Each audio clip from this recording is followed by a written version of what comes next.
Hello, Goblins and Ghouls. My name is GhostGuy29, and... What's that in my background? Oh, yes. It's one of the 2 announcements. As I said in the winning vote, I have 2 announcements to make. One of which is that this lovely sword in the background was made by my amazing wife and shipped to me. It took her nearly a month to make, same as this video, and she was scared it wouldn't show up on time, and thankfully, it did. She knows I adore swords since I own a real sword, this one, and love sword fighting. Here's a video I took at a Renaissance fair last month for proof. So thank you to my beautiful Cherry Blossom for this amazing piece. Go show your love for her in the comments or on her TikTok, which will be linked in the description below. She hasn't posted recently, but still, watch her skits. I even show up in a few, wink wink. And the second announcement is that after the Halloween video, which is its own can of worms as you will see in the poll, my videos will be coming out more frequently, where it will be every other month and not every 2 months, since I have more free time now. But with both of those out of the way, the video. With a 43% win on the poll, y'all really hate the LEGO Movie video game. Our game for this challenge is LEGO Marvel Super Heroes 2. LEGO Marvel Super Heroes 2 was released on November 14th of 2017, and to amazing reviews, mainly scoring 7s and 8s across the board. Fun little ghost fact here, I got this game for Christmas through what my dad called the Christmas Pirate, when he gave me the Steam code on a piece of parchment paper like a message in a bottle. As always, the rules are the same for this challenge. DLC levels don't count as they don't add progression to the story, and bonus levels don't count as they normally appear after the main story is done. Ghost? Oh god, not again. What is it, scriptwriting Ghost? Both those rules are null and void again. And why, oh why is that? Well, first off, the DLC levels do count this time around, since you have all of them and they add to the final percentage. And like the first game, you couldn't unlock the bonus levels as the game progresses. The only difference is that instead of story progression opening them up, if you help certain characters in the free roam, you unlock the bonus levels with those characters. Sounds simple enough? Well, I guess there's nothing else but to answer the question. Can I 100% LEGO Marvel Superheroes before I beat the game? Our story begins with the first level, No Eon of Mine, where the Guardians of the Galaxy are on Xandar, trying to defend from the massive sword piloted by the villain of this game, Kang, the Conqueror. Guardians are called up to help the last of the evacuation pods escape, thus putting us into the meat of the level. But as always, the codes first, and where did the code input go? Yeah, so we don't have the code input at the beginning of the game. However, when looking through, I did notice that right off the bat, we can buy the stud multipliers from the shop once we complete the first level. Speaking of which, we head through the ship and activate the emergency manual override to get into the hull of the ship and oh, it's just what. Maybe don't jump out at me, like how we jump out to help the residents of Xandar escape Kang's attack. On the ground, we see the Nova Corp dealing with knights and mummies because of Kang's time travel tomfuckery. We also land next to a fountain, but that will come to play later. First, we have to save some people. Our first group requires us to put out the fire using the Nova drone, which breaks. We then hop in a hamster ball and crash into a different fountain, which lets us use a gravity mine to reveal pull handles to free the second group of people. After they run into the boat, Rock and Groot come down to help free the last group, after showing off that they snagged tech from Kang that lets Groot go from baby to full-grown Groot and back and forth. Saving the third group of people, we are told that we now need to defend the main Nova Corps building, which we do by shooting down this one single ship. Great job, you saved everyone. We're tossed into a cutscene where we see Kang and his bride Ravonna looking down at us. It's also shown that Kang has this little trinket that lets him mess with time. Such devastation. Your might is unsurpassable, my Kang. Oh, I like that. Say it again.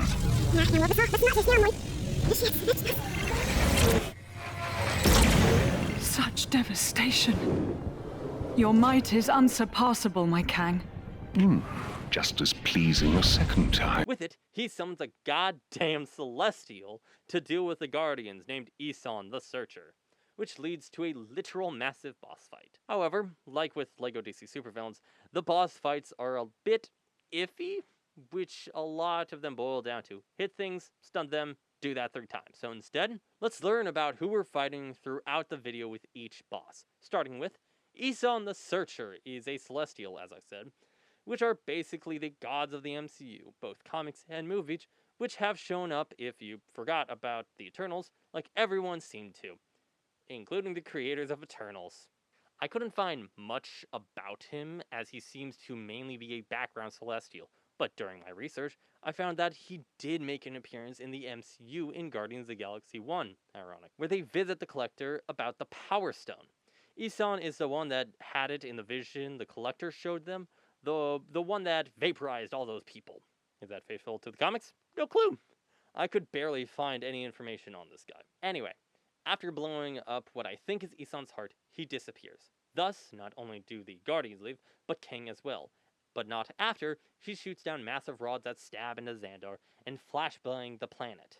The Guardians also get a message from Terra, aka Earth, and head over to warn the heroes that Kang is on the way. We cut to Earth, where the Avengers are having a wrap-up party after their successful mission against Loki in the last game, but are interrupted by an announcement saying that there is a call coming from Nick Fury over and over and over. It's annoying. However, before we actually do that, we have to head up to Gwenpool! Yeah, we get Gwenpool for this instead of the Merc with the mouth. Reason? Well, the same reason we don't have any of the original voice actors.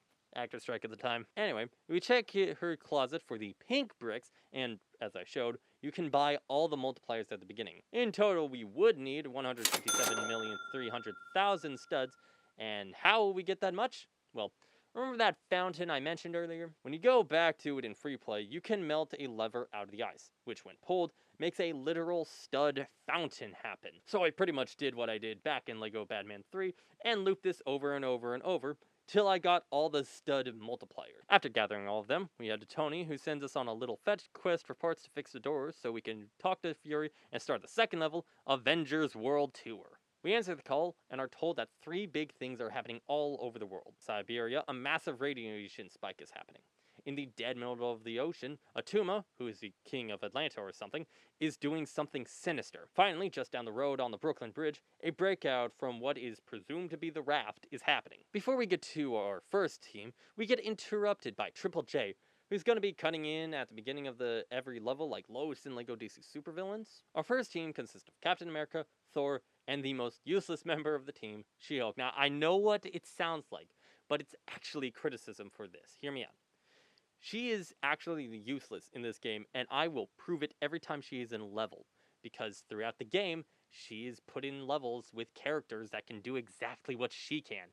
And by that, I mean strength, because that's all she's got going for her. We land the Quinjet and make our way up to where the lab that all the radiation is spewing out of. Inside, we find the group of researchers we were also sent to find. We unlock the door at the back after saving them, let's put it, which leads Cap to be mind-controlled by the Presence. Their boss fight, so more lore. Sergei Krylov, aka the Presence, was a Russian version of the Hulk, but instead of a cool alter ego, he became a madman with control issues. Literally. And a master manipulator who went to space, came back, and then crafted his body into that suit. He has his own can of worms that are an insane read, so go take a look, but he's died and come back a lot. And also try to make the entire Russian continent into mindless zombies using radiation from the Forbidden Zone, which I assume we are standing in right now.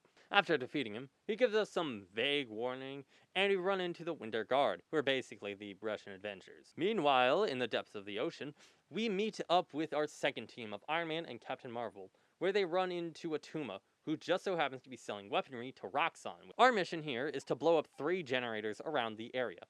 But after we blow up the first one, we are attacked by Atuma. Now this really isn't a boss fight yet, so we'll come back to him much later. We get to the second one and have to fix the switch that opens the door, which opens up to some henchmen. Beating them, we blow up the second one. It's one of them set up.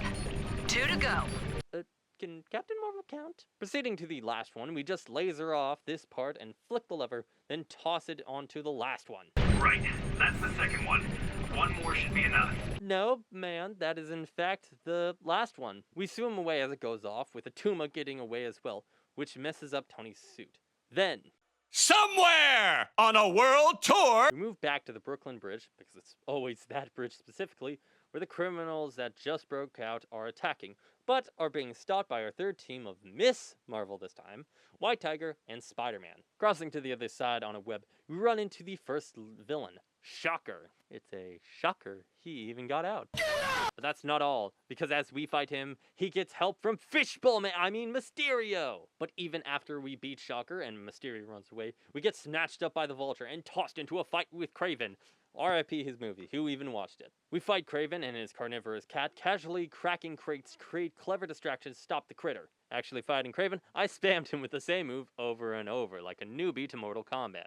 After beating Kraven, we get snatched up by the Vulture yet again, and have to fight against Doc Ock's mech, and the most unfair match ever. But guess what? We spam him with the same move. It's so boring.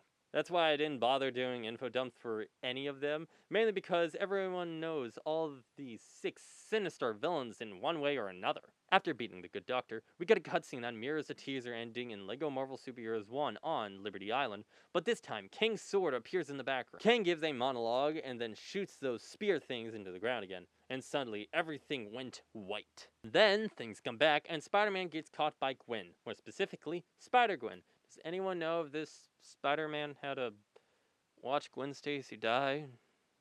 That's be traumatizing to look your ex in the eyes after you held their dead body. Kang appears again and announces that Manhattan has been teleported to a place called Chronopolis, his world of worlds, declaring himself the ruler of the land. Then, a version of Green Goblin and the Vulture fly by. We have to chase and take them down, which is a stupid side mission, but after getting them, a knight and steeds run through a portal, along with Klaw going through another one. Turns out, Kang has been taking several different time structures and stitching them together to make his Chronopolis, the world of worlds. We then get to choose to either chase after Klaw with Team Spider or the Knights with Team Cap. Instead, I decide to go off and do the little amount of free play stuff in this area. The free play is super easy, trust me. The best things of note were this save stand mission that was more or less a riff on modern art. Optical suggestions of the negative space bring the distinctive formal juxtapositions of Crowbar, Watermelon, Friday. Helping put on Hulk the musical. And this line from the Snowplow Driver. Oh, the cold never bothered me. Oh, anyway. After that, we stick with Team Spider and chase Klaw into Wakanda, chasing Klaw to a nearby building for our next level, What's Klaw's is Mine. After hacking a door to start the level, we hear JJJ again, saying something about a new goon. Yes, new goon. With the team wandering in, we get jump-scared by Black Panther as he joins us for the fight. We enter the building Klaw entered, which turns out to be a vibranium mine, and it turns out he's getting help from a man called Manape. Klaw retreats behind some doors, so the plan is to get a minecart full of TNT up to the door and blow it up, which starts with some wise words that Black Panther says. The fruit grown of the hardest toil often tastes the sweetest. We push the cart along, but stop when the track is missing a few pieces. So we climb down this ladder and get to a small hole which... Oh, it's Wasp. If you do that again, I'm gonna punch you. I'm not kidding. We get through the hole and free the track from the melted vibranium it was in, finally getting to the door. Before we can blow it up, however, we get jumped by Manape, who releases parts we need to make a dynamite fuse we need to blow the door off its hinges. We get to the next room where Klaw and 2 mystery guests are, but leave before we can catch them, so now we have to deal with Manape. Thus, another boss fight and info dump for you. I swear I won't be saying that every time there's a boss fight and an info dump. I'll just get straight to the info dump. M'Baku, aka Manape, was a regular man from the Jabari village, really hope I'm saying that right, who disapproved of the way the Black Panther had evolved Wakanda into the technological masterpiece it is today. So, while Black Panther was away from Wakanda helping the Avengers, he planned to usurp the throne. First, by reviving an outlaw group called the White Gorilla Cult, then hunting a rare white gorilla down and eating it to gain its strength and dubbing himself Manape. He then went on to fight the Black Panther when he got back to Wakanda, lost, then chased him back to New York, and a long rivalry began between the two. We beat him, and then continued the chase after Klaw, who flees to another portal to a secondary location, which we will find out after meeting up with our second team. Our second team of Captain America, Star-Lord, Groot, and Gamora chase the knights into our next world of medieval England, where we have to help some knight in black. But first, the gold bricks of the place, which the only thing of note was helping this couple climb a tower in a similar way to a couple you help in LEGO Marvel Superheroes 1. where you mind control the lady and get her up the tower. After that, we go up to the Knight in Black, who turns out to be the Black Knight Sir Percy. He needs our help in taking back his castle from the villain's side. We fight through some henchmen that appear, the Black Knight taking nothing but a scratch, and run into the villain who took over, a horse Hydra! Just kidding, but we do run into our next level, however, Castle Hassle. Thankfully, it wasn't the French that took the castle, lest I have a fart in my general direction, but in fact Enchantress. And after Strange shows up with a man called Dr. Avalon, the knight we helped is revealed to not actually be the Black Knight Sir Percy, but really the Black Knight Sir Garrett. There's 3 knights, I'll mention them later. Anywho, Captain America chases after Garrett into the castle, while the rest of the team have to get up to Enchantress. So first, we have to get to this cell and... Dude, I warned you. I said I was going to do that if you did that again. We have to get this cell by fast-forwarding time and put Groot inside of it. Then, reverse time and get him out, letting him do this ball stuff to let the gate open. Enchantress then makes an army of darkness, which we beat easily, as they are all just bastard skellies. Grow some skin, you fucks. Before we get closer to her, she disappears to the top of the castle, so we have to build a battering ram holder, then put Groot inside to burst the second door open. However, a ball rolls through and blocks away, but opens another. Doctor Strange then opens a portal to bring us up to her level, and it is revealed that Kang has gifted Enchantress with something called a Golden Apple of Idun, which comes from Asgard. We use timey-wimey nonsense to forward the flow of time and beat her, giving us the key to the castle. Before all of us can go in, Groot and Gamora get tackled by some guards, leaving Star-Lord, Strange, and Captain Avalon to save Captain America and beat the Black Knight Garrett. But before we can reach both of them, traps are set in place, which Star-Lord is thrilled about. But sadly, Strange deactivates the trap so we can get to Cap and Garrett. We free Captain America and then unlock Garrett's little room, and then unlock his boss fight and his info. The Black Knight, this version being one Professor Nathan Garrett, is the direct descendant of the Black Knight we came to save, Sir Percy. While visiting his castle he was gifted, Garrett Castle, where his great ancestor was buried, he was visited by the ghost of Percy, asking him to be the current-day Black Knight by drawing the enchanted blade, which makes the holder go insane and bloodthirsty, by the way. However, Garrett was not worthy of the blade, and thus did not receive the mantle of the Black Knight, and forged his own weaponry to hold the title, which is why his lance shoots out a massive spike ball during the fight. Beating him, we free Sir Percy along with Groot and Gamora, and meet up with Team 1 in a what if of if Hydra won, aka the Hydra Empire, and start hunting for Klaw.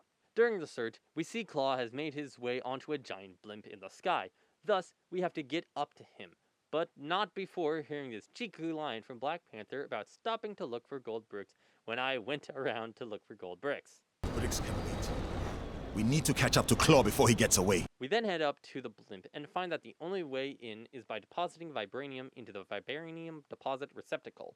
Thankfully, there are some scattered around here, which we can just grab, drop off, and then enter the level Hydra Hijinks. We sneak on his ship, but are immediately caught by Arnim Zola, who sends soldiers after us. We power through them and find Klaw, who then lasers up, but escapes when we deflect them at a bunch of missiles. We chase him further in until, is that Stan the Man Lee? Don't worry, Stan, I'm coming to save you! Hey, thanks, guys. How dare these supervillains meddle with the most loquacious man in comics? Well said, Stan. Well said. We hack through the door and end up face to face with Klaw, along with 2 assistants called Bowman and Tactical Force. Who are they? Well, Bowman, real name unknown, is just Hawkeye but evil. And Tactical Force, real name Carl, is just evil Iron Man. Both of which are members of a team called the Hydra 4, which are 4 genetically enhanced agents who were made specifically to kill their Avengers counterparts. The other 2, which do appear in this game as side quests, are Hammer, an evil Thor, and Militant, an evil Captain America. Nothing more to them. That's it. After we beat Klaw, Zola reveals their latest creation, Vibranium Troopers, and also Baron Zemo flies outside, which leads Captain America and Star-Lord to chase him down, while Black Panther tries to get the Vibranium that wasn't converted into soldiers yet. Long ass chase later, and we shoot down Zemo's plane and crash it into a statue, and also capture Klaw. Thor and Captain Marvel rendezvous with the rest of the team, where She-Hulk also zips by, leading Thor and Captain Marvel to follow her into another portal that was behind the statue. On the other side, we land in a swamp, where Thor does this by accident. Thor, no! My apologies. I mistook thee for a hideous swamp creature. Huh? I mean, obviously a very attractive hideous swamp creature. Have you had your hair done? It looks very swampy. I mean, swanky. Oh, thank the gods. A fight! Yep, now we have to fight this lovable guy, Man-Thing. Man-Thing, aka Dr. Theodore Ted Sallius, was a genius man who worked on a serum called the SO-2 serum, which was supposed to help a person regenerate. However, it did kind of turn them into monsters just a little bit. He would later team up with Kurt Connor, you know, the lizard, after they went back to the States to work on it further, because they were in the same platoon during a war together. At the time, Ted had also started teaching at Empire State University, where he fell in love with and married one of his students. Never a good idea. After their honeymoon, he immediately got back to work, and he relocated the both of them to the Everglades in Florida to further his research, which made his new wifey a bit mad, and thus led her to betray him to AIM. AIM wanted the serum, but before they could even think of getting it, Ted memorized the whole thing and then burned his research like a boss. When his wife led into an AIM ambush, he was barely able to escape by injecting himself with the only version of the serum, crashing his car and falling into the swamp. However, due to the magical properties of the swamp, and also the serum, he was saved, becoming Man-Thing. After beating Man-Thing, it turns out we weren't supposed to do that, as he was guarding something called the Nexus of All Realities, which is the very thin tape that holds everything together. Kang floats in and properly destroys the Nexus, thus shattering the barriers separating the worlds and forming Chronopolis. Back in the Avengers mansion, something is trying to message the heroes, but can't get through clearly as it's outside of wherever Chronopolis is right now. So we have to go out and find Drax and Star-Lord, as they were sent out with some devices that could help us locate the items we need to power the signal. But why would we do that when there's a whole new world to do all the free roam in? Well, let me tell you, it was a lot. How much, in fact? Nearly 9 whole days of free play, which, let me tell you, is a lot compared to the free roam of other games that only took a day or half a day. So instead of telling you exactly what happened in each place, or boring you with the bonus levels just yet, I'm going to give you a montage with a song. But what song? Well, let me tell you, it's a very jobby song.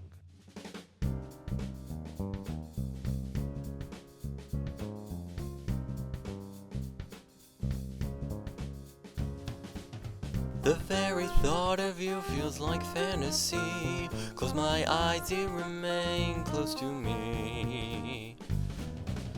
When you're in my arms, my sorrow disappears. Truth I know is what you want to hear. You'll find I'm glad to say that love has dispersed from my mind through my soul to my heart. It's very clear I'll always need you here, ember of a fire that'll start. And summer days, they fade away, ever in my memory. No empty space since you claimed your place with me. Yeah, so much work, so little time.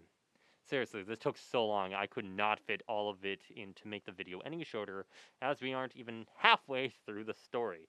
Seriously though, videos normally, especially the LEGO Batman 2 video that came out last time, takes about the same amount of time that recording this one section took. It was not fun. It was very much not fun. There was so much I wanted to include in this, but again, it would have made this video much longer than I'm sure it already is. So, let's continue the story with next level, High Noon Saloon. Following Gamora, Groot, and Rocket again, we find Star-Lord and Drax in the Old West just messing around and having delicious tacos. It turns out, MODOK is also here, and the Sheriff. Also, Cowboy America is here, because why not? Turns out, MODOK has the negative ion emitter we were looking for to boost the signal to get to the person on the other side. The plan? Beat the living crap out of him with line dancers. And chickens. Lots of chickens. He gets pecked out of the saloon, where we find that Groot has been grabbed by a circus group. Then Rocket, trying to save him, is also grabbed up. So, two new heroes named Kid Colt and Arizona Annie race after them on horses with Star-Lord in tow. Also the nice cowgirl called me Sugar. Why, sure, sugar. If y'all don't mind sharing. We chase after the train, where Kid Colt and Star-Lord hop onto it, running down to get the two pests, but are stopped by a snake charmer, fire spitters, fire rings, and the guy who kidnapped Rocket and Groot, Captain Corbett. Mini boss fight, so mini explanation. He's an evil ringmaster. That's it. We beat him and set the President Bear free. God bless America. And then shoot Star-Lord out of a cannon at MODOK. We sick more chickens on MODOK and stop the train, freeing Groot and Rocket. We also get what was giving off the negative ion stuff, which just so happened to be MODOK's Doom Chair. Back at Avengers Mansion, we fly the meter back and plug it in, with this conversation playing out between Rocket and Giant Man. Hey, careful, you can't just... Look, big guy, if you couple your dynamic resonators with a subneutron accelerator... But that could lead to a lethal magnetic containment failure, which then... Oh, boo-hoo, you worry too much. Voila, one boosted receiver. Oh! Cosmo? Yeah, it turns out the goodest boy of the entire universe, Cosmo, was trying to get us from the planet nowhere. Due to Cosmo making contact, this gives the team a plan, where if we get the fragments of the Nexus of Realities and amplified with strangest magic, we could tear a hole through space and time and let nowhere into this little pocket dimension. However, the fragments are scattered all over the place, so it could take a while, but with the help of Heimdall, we could find them in seconds. So, two teams are made. One to go out to the hellish Asgard and find Heimdall, and the second team to go with Strange to the Sanctum Sanctorium and get his book. We start with the first team, Captain America, Thor, and Captain Marvel, and head to Asgard for the level Surtur Doom. We get to Asgard in the midst of Ragnarok, to which Odin is saying that it's their fault since they didn't bend a knee to Cain. Turns out, it's Loki, obviously, and he just got Heimdall crushed because Loki had to be saved. But how is Loki here? He was in deep space with the Galactus. Simply, gang just yoinked him out of that void and brought him here. Then the big bag Surtur bursts from the ground, and this is all the level is, a boss fight against Surtur. So I'll try to make his lore dump quick, because this level is a bit boring. Surtur, nothing too crazy, just a fire giant who is to be the end of Asgard, just like in the movie. We beat him and save Heimdall, but not before Loki sneaks away. We take Heimdall back to Manhattan, where he is stoked, since he always wanted to see the theater. We then quickly move over to our next team for the level Rune to Maneuver. The Book of Vishanti. The Book of Vishanti. Vishanti, I assure you, which we are looking for, is misplaced because Strange sucks at organizing. Wong, who is the housekeeper, tells him to think back to where he put it, and Strange comes to the conclusion that he hid it away behind 5 mystic runes that are scattered around the house. So, we run around the house and find these 5 runes, with one in the main lobby, one behind the fireplace that gets stomped out by an untextured model of Sandman's sand henchman, one in the attic, one behind an old bookshelf in the library, and the final one in the grand room upstairs. We unlock the door only to find that the book is gone and taken by Mordo. But how did he get it? But how did you solve my magic locks to reach the book? Locks? It was in the cabinet of Nisanti behind the vacuum. Don't! Alright, Mordo boss fight time. Mordo, real name Mordo, was a poor boy whom nobody loved, as he was born from a mischievous plan from his grandfather to have his magic taken for himself. Later, he would be sent off to the mountains of Tibet, where he would be taught the ways of mystic arts by the Ancient One. However, he would learn of Dormammu anyway, sacrifice his grandfather and mother to him, and gain more power than needed. Beating him, we get the book back and then head back to the mansion. Speaking of which, we start looking for the fragments, coming to the conclusion there are 5 we need to find thanks to Heimdall's eyes. The first is in the mountains of Kunlun next to Manhattan, the second in Hala, the third in Numeria, the fourth in New Wave York, and the last in Egypt. All of which I did out of order, so enjoy that, as we dive into our first team of Spider-Man, Miss Marvel, and She-Hulk, as they go up to Kunlun. However, when they reach the doors to the mountain, they are told why they cannot enter, as they do not have the power of the Iron Fist. Lucky for us, the Iron Fist is in Manhattan Noir. Swinging over, we find Iron Fist and ask him to come with us back to Kunlun to open the door for us. But he doesn't want to come with us just yet, as he was helping Luke Cage and Daredevil with an operation to take down Kingpin. So we help with their final preparations of the plan with Luke Cage and Daredevil, then tag along to help in the level Noir Nightmare. The level opens with Daredevil sneaking the team in a wooden box through the front door and to the elevator, while She-Hulk and Luke Cage stay downstairs and deal with the guards. Upstairs, we run into the guy Spider-Man got into contact with to help, being another Spider-Man, but of the Noir era. We get through and see a Frankenstein headman leave through some doors. Suspicious. Follow after him, bursting down some electrical doors, and getting to a big, empty, and circle. It's a boss arena, isn't it? It's a boss arena. The boss? Hammerhead. No relation. This is a mini-boss, so a mini explanation. Hammerhead, again, no relation, is a mob boss with a metal skull implant. After flashbanging Hammerhead, still no relation, we knock him out and go through the door, finding that Kingpin is holding a great party with Shark, I guess? Turns out he ran for mayor and won, sounds familiar, and sends Elektra from this version of New York after us. We beat her, and now have to deal with Kingpin's car, which has machine guns on the side, because of course it does. We spin it around and shoot the back of it, thus sending the car into a spin, where we have to deal with both sets of guns. Then, Kingpin himself. We get him to dance a few times, and then beat his ass, thus winning the fight. We enjoy the party for a bit longer, and then leave. Taking Iron Fist back to Kunlun, we get to use his chi to open the door and step into the level Kunlun Conundrum. We enter and are immediately trapped inside. Also, the voice from the cave earlier says that there are challenges ahead for what we seek, aka the Nexus Shard. So our goal is to get down to the door at the bottom of the mountain slowly, as this place is older than some of your mothers be banging, and move some things around at the bottom of a light puzzle while also getting jumped by ninjas, who open the door to the Dragon's Lair, who doesn't seem as happy to see us. Iron Fist attempts to talk to the dragon, but a man named Davos, aka Steel Serpent, has taken the dragon hostage, using the Nexus Shard, as Steel Serpent wants to be the Iron Fist instead. So, we gotta fight him. Steel Serpent, aka Davos, was the son of the man who trained everyone in Kunlun that would hold the mantle of Iron Fist. Thus, he had to live up to that legacy. However, Davos had to fight the son of the ruler of Kunlun, Wendell Randkai, for the honor of being the next Iron Fist. Sadly, Davos lost, and blamed his loss on nepotism or Wendell instead of a skill issue. So what did he do instead of being normal and accepting his loss like some people on the internet? He decided to fight the dragon, Xiaolao, and lose again. So the ruler of Kunlun banished Davos to Earth, and Wendell follows after him, where Wendell has a son, Danny, who would become the next Iron Fist, to which Davos, now Steel Serpent, would vow to kill Danny and take the power of the Iron Fist for himself. We beat Steel Serpent, and then remove the shard from the Dragon's Heart, calming him down. We leave the cave, now with the fragment in hand, and head to our next location, Nueva York. After arriving there, we have to get into Alchemex, but it's blocked off by Electro from 2099. We destroy 3 generators, then beat his ass, and get into the building for the level Symbiote Surprise. We walk in as Spider-Man and Miss Marvel, and run into Spider-Gwen and She-Hulk, along with... Alright, 3 spiders in the research building. Let's not have another incident. Spider-Man, no, this is a kid's game! Anyway, after meeting up with everyone, Goblin of 2099 makes himself known, luring us inside. He also left us some presents, which are symbiote-possessed scientists, which are a nightmare to deal with once they are unbonded.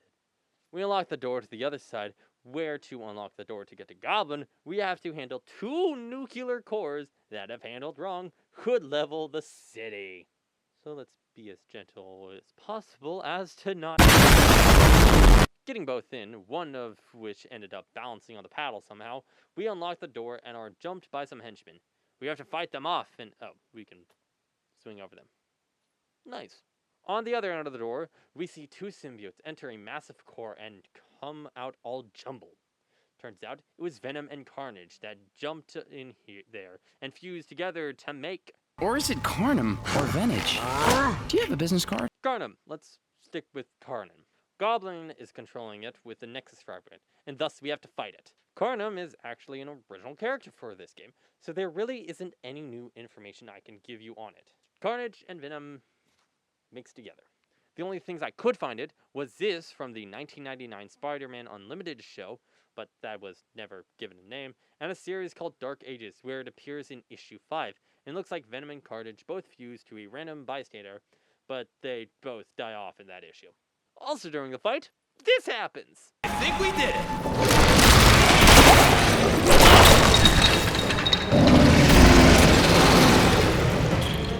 Yeah, that's sick. After slapping Carnum with his own tongue, we free him from Goblin's control, which leads to Carnum chasing Goblin. We also grab the Nexus Fragment and leave for our next team in Hala, which is Star-Lord, Gamora, and Drax. Outside of where the next fragment is, we have to beat up some of the Kree members, then get to our level, Research and Development. Inside, Rocket and Groot join us after doing some very important business things. I am Groot! Shh! What's the point in me lying? If you go and tell them we were having dessert! The door locks behind us, and it is quite dark in here, so the first thing we do is turn on the power by slotting some power cores back into place. The doors open, and it is revealed we are in a factory that makes something called sentries. Not sentinels, sentries. Very different, very different. To get to the other side of the room, we have to get past 2 sentries that have lasers on that just insta-kill whatever touches them. So we build a car to push past them, and slowly get everyone across. Side note, there is a thing on the top floor you can get up in the main mission to turn the lasers off, but I never saw it and just struggled through it slowly. I hate that I didn't see this. With everyone on the other side, we hop across these hydraulic presses and burst down the door to get to the next room. In this room, we face Ronan the Accuser, who is holding the shard we need. Before we can ask him for the shard nicely, Ronan sticks his dogs on us, and another fight begins. Starting with the dogs, they aren't canon to anything but the game! Now with Ronan, who was born into the Kree Empire and became a part of the Kree Public Accuser Corps, where he would climb the ranks very quickly. He would also try to cause civil war with the ruler of the Kree Empire, the Supreme Intelligence, and failed. Also, side note, he would marry Crystal, an Inhuman we'll meet soon, after Pietro Maximoff died. Guy cannot catch a break, but can sure catch a bullet, and would have a stepdaughter named Luna Maximoff. What does this have to do with anything? I don't know. I just thought it was interesting that this psycho was not a stepdad, but a dad who stepped up. After beating Ronan, we take the crystal, but a voice from behind them stopped them, leaving their fate a mystery. Meanwhile, on an island near the sun, where no one's actually having fun, the Inhumans, told you we would meet them soon, are having some infighting as the Royals, Medusa and Black Bolt, are trying to get into their own kingdom. But we'll get to them later, and we go to Team Thor to get to Lumeria. However, when we get there, we are sucked away and flushed out to Sakaar instead for our next level, Red King Revelation. We land in a battle arena, familiar yet, and are at the mercy of the Red King. Who's the Red King? That guy. We'll get him soon. First, we have to fight the World Breakers, which just so happens to be a bunch of Hulks. This level is pretty short and just 2 parts. The first part is us freeing our Hulk from the control thing on his chest, and the second is fighting the Red King on a massive mech stake. Now, who is the Red King? Well, the Red King, or Imago Asan II if you're nasty, is the ruler of Sakaar, a sadistic child that was introduced in the famous Planet Hulk comic run, where he enslaved the Hulk and made him fight as a gladiator for entertainment. That was a terrible idea, as people started to idolize him and call him the Green Scar, who is prophesied to kill the Red King and take the throne, which did happen, and also happened here. We beat him and break his suit, then leave the arena, planning to go back to Lumeria to get the fragment for real this time. But before we do that, we head back up to the Inhumans to help them. We take the roles of King Black Bolt and his wife Medusa as we plan to take back their castle from Black Bolt's brother Maximus in the level Inhuman Nature. Inside, we meet with the rest of the family, Crystal, told you about her, Triton, and the goodest boy, Lockjaw. We get out of the room, we get trapped in by Maximus, and work on powering the elevator to the next room, where they say this line. Doesn't this think that stealing the throne of Atlan is some kind of silly, childish game? We'll teach him to make a game of our throne. God, that line sucks more than one of mine. We power the lift and take it up to Maximus, who has taken the throne and made it into a massive mech that has lasers, missiles, and can invert gravity for this boss fight. Maximus Bolticon, also referred to as Maximus Mad, is the brother to Black Bolt, and also a giant dick. Seriously, since birth, he has hated Black Bolt, with one of his ploys was trying to get Black Bolt thrown back into his cell since he didn't have control over his vocal power just yet. And also worked with the Kree like he is now, which the Kree are the enemies of the Inhumans, as they are the reason they are different and genetically modified. After blowing up his mech, Black Bolt speaks and launches him into a wall. Silence. Their next mission is to go to the Kree Empire to ask for assistance in the fight against Kang. So, we head down to Hala, beat up some henchmen to get to the next level. Hala, is it Kree you're looking for? Inside, the entrance room has changed, and now we have to get through a giant laser. Disable the turbine, infiltrate the security, and rain retribution down upon Ronan. You really do spoil me. God, they're so adorable. I want to be them. Wait, I am them. We get through the massive laser and then have to destroy the power plant itself to get through the next room. How? By using an announcement speaker in Black Bolt's voice. That's how. Once we do, we get into the next room where Ronan is on the floor, and the mysterious voice reveals itself to be the Supreme Intelligence. He gives zero shits about an alliance to fight Kang, and six the Guardian of the Galaxy on us. This fight I will talk about for once, because it is interesting on how the characters act this time around. First, we have to fight Star-Lord, and by fight, I mean it's a dance-off, bruh. Next is Rocket and Groot, where, even under mind control, Rocket is worried about when his next pay is. And to destroy them, my unusual underlings. When do we get paid?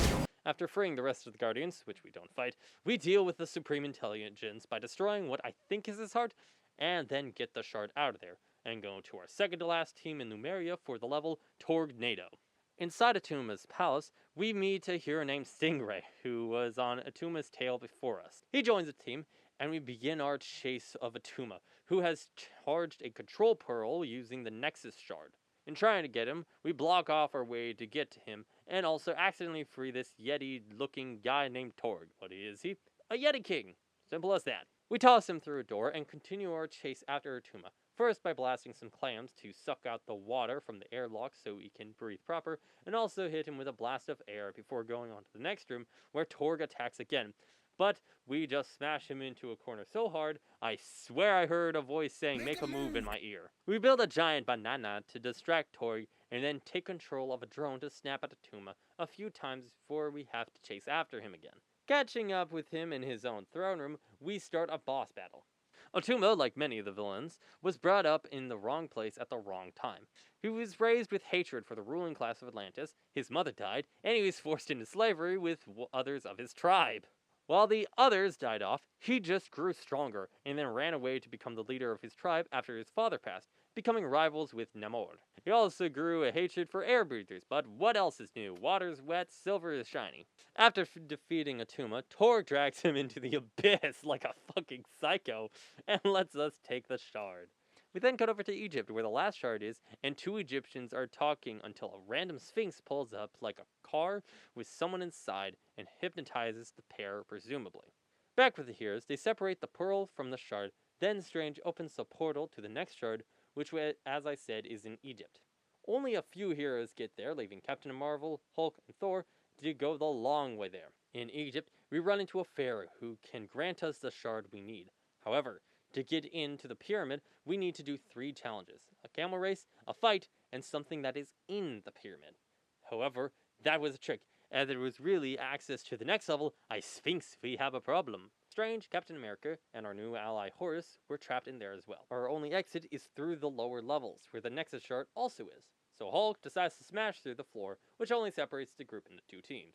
Team A of Hulk and Captain America, and Team B of Strange, Captain Marvel, Thor, and Horus. And since we're trapped in a tomb, we have to fight some mummies and solve some puzzles. We make our way through as Team B, getting through a wall using magic and Egyptian text, then hop over to Team A, where we have to blow up a wall and avoid traps. By the way, we're only given 1 heart for this. I don't know why. We continue the back and forth till we reach the team where that pharaoh from earlier is Loki again, who just wanted us to get through so he can get the Nexus shard. He releases the living mummy from its tomb and makes us fight it. The living mummy, aka Encanto, isn't actually a villain, just an undead monster who has worked with Man-Thing before in fighting crime. He was a slave in Egypt some 3,000 years ago who would cause a revolution against his captor, the then pharaoh Aramset, but was cursed by the pharaoh's wizard Neferis. He cursed Encanto after wrapping him in linen and giving him a serum that would grant him immortality at the cost of his mobility, thus making him the living mummy. After beating the living mummy,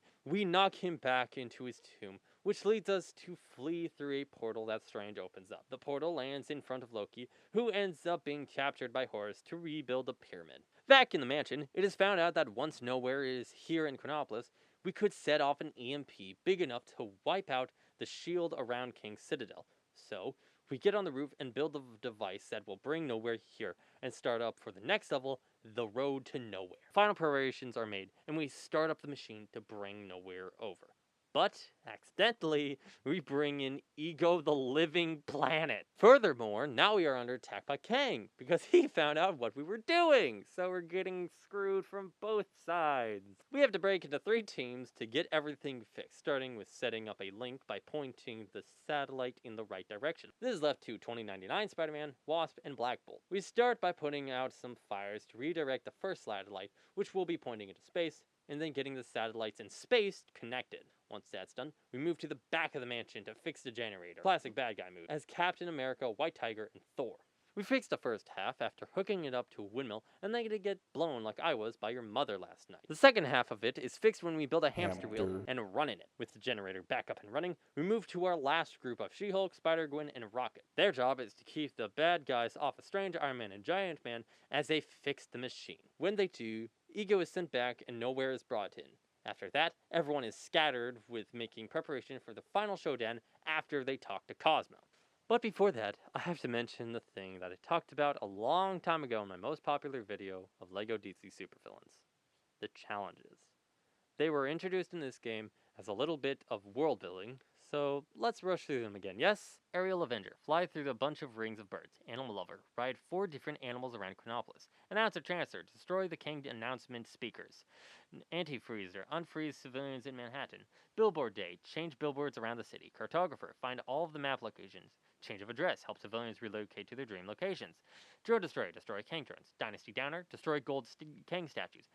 Guided tour, ride the Kango rail. Helicarrier cleanup, save shield agents from helicarrier debris. Minigame master, play the minigames around the city. The People's Heroes, stop crimes that pop up around the city.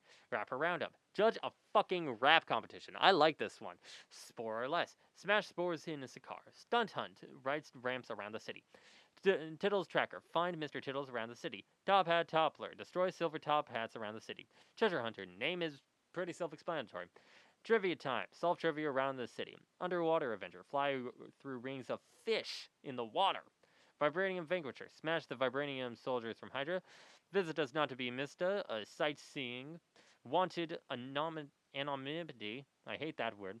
Smash posters around the Old West. And finally, who's the boss? Beat different mini-bosses around the city. These didn't suck as bad, but was still a lot, because I needed a guide for all this. All that done, we fly up to Nowhere to do the next level on board the Sword. Before the mission, during JJJ's broadcast, he hopes the heroes win, even Spider-Man. I can't believe I'm saying this, after all the mistakes they've made, but good luck, heroes! Yeah, even Spider-Man. The heroes then fire off the EMP, which disrupts the shield as planned. However, before the backup from Nova Corps can destroy the Citadel, Kang's sword ship appears out of nowhere, not the skull, and destroys them all in a single laser. So we take Star-Lord's ship to the sword, burst through a hole, and enter the ship. Kang knows we're there, thus sends forces to stop us. We fix up the door that leads into a bigger room and get to work. In there, we have to destroy a generator so we can take a lift up to the ship's bridge so we can fight Kang. And destroy the generator, we have to get 3 separate nodes to open it. The first one we pull with webs, the second we laser cut open and plug in, which unlocks a door so we can do the last one with a sliding puzzle. And this little robot dude, which dabs. Grain of salt here, guys, this game was made in 2018, the dab police were barely around for a year at the time. After sliding the last piece into place, we laser the generator, unlock the elevator, and ride it up to confront Kang. However, he is a tricky man, that Kang, and he's not really there. Also, he plans to crash the ship, so he shuts off the engine, and also brings in a pink man named Korvac. Thus, our second to last boss fight begins, which means our second to last boss info dump. Korvac, aka Michael Kovac, yes, I know what that sounds like, was a regular man from the year 2977, who betrayed the human race for a group of aliens called the Badoons, which I presume look like baboons. They took him and then cybernetically enhanced him, which was a terrible idea, as he would soon gain the power cosmic and become that of a near god. After beating the wannabe god like our name is Kratos, we rush out of the ship before it crashes into Nueva York. The final fight starts back on the grounds as Kang's forces and the heroes fight towards Kang's tower. Strange and Captain America make their way forward and up to Kang's palace in the Citadel. However, before we could properly enter, we had to deal with drones and a generator that stopped us from entering. We blew up the drones and generators easily and make our way up to the final level out of time. Strange and Cap enter the Citadel, followed by Captain Marvel and Star-Lord, who accidentally sets off the alarm. We fight through enemies and make our way up to the elevator door, which we have to blow up turns and the door blocking the elevator with a bigger gun. Finally, we laser cut open the door and ride it up, confronting Kang once and for all. Obviously, he's not going to play fair and use this little doodad to summon all sorts of things from previous levels. And, for the final time, the info dump. Kang the Conqueror, King of Kings, Pharaoh Ramatut, Master of Men, or my personal favorite, Blue Man, was once known as Nathaniel Richards, either the son of Reed Richards or Dr. Doom, depending on what you read. He saved his own timeline from war by never letting it go to the Dark Ages. However, as an adult, even though being warned by himself when he was younger, Nathaniel became bored with his timeline and his life, thus using a time machine he found to come to the mainline timeline of 616 in ancient Egypt as a Ramatut, until the Fantastic Four found him and kicked him out, putting him in a time storm which landed him in the modern day 616. There's a lot with Kang, mainly him messing up timelines or trying to avoid his own destiny, that I can't get into. A, because I'm not a comic book review channel. If you would want that, subscribe. And B, it's a lot. I could not do it all justice. So, go read if you are interested. After beating Kang, he decides in his final act he will fight Captain America in true combat as a giant hologram. He reverses time, reforming his ship sword. So, we counter his attack with a giant hologram Captain America and his shield. We beat him with one swift uppercut and knocked him down. But Kang then announces that he's going to restart the timeline just to win. However, his bride Ravonna, remember her, has his crystal, which she doesn't give to him. Because, in the background that I've been cutting out, she's been helping the heroes as is revealed here. Kang is so betrayed, he sounds like this. Ravonna! And then she blasts him with a time crystal, but not to kill him. In the after party for celebrating his defeat, it is revealed that she really just turned him back into a baby. However, in a post-credits scene, it's shown that even though he may be a baby, he still holds some of his true self. Then, in a post-credits scene, we end up on Liberty Island again. Suddenly, Ravonna, now Terminatrix, and Old Kang, Cosmo, and the Supreme Intelligence show up for a teaser to LEGO Marvel Superheroes 3. I wonder when that's coming out. Finally, we complete the game. Sadly, with only one... Wait, what? We did it? Oh my god, we did it! I finally did it! I got 100% on a game! Suck it! With my final bit of time, I enjoyed the 100% stud fountain as Stan the Man Lee. I finally got 100%. Breaking that down, that's 260 out of 260 mini-kits collected, 279 out of 279 characters and vehicle tokens collected, 10 out of 10 pink bricks unlocked, 279 out of 279 gold bricks grabbed, 36 out of 36 True Believers statuses obtained, 56 out of 56 Stanleys saved, and 14 out of 14 statues built. And as this is something to be celebrated, I want to talk about what the mini-kits made, as every time you collect all 10, you get a special reward each game. For this game, it was comic covers, which replicate LEGO variants of comics, which I think is an amazing reward for this game, as it is all about variants, and no matter what publishing studio it is, variant covers will always come out for one issue or another, and it is amazing. When I say this took a while, I mean a while. Normally, a game recording takes me 1 or 2 weeks tops, but this took nearly the entire month. So I was under crunch time when making this. It's in fact the 28th as I say this. But with all that done and dusted, I would like to thank you so much for watching. Please like and subscribe if you enjoyed, and comment what your favorite Marvel character variant is. Also, make sure to check out my TikTok in the link below, along with my wives, and vote in the poll for the next game I should play for my Halloween special. But that's all from me. I've been your host, GhostGuy29, and I will see you all next time. Bye!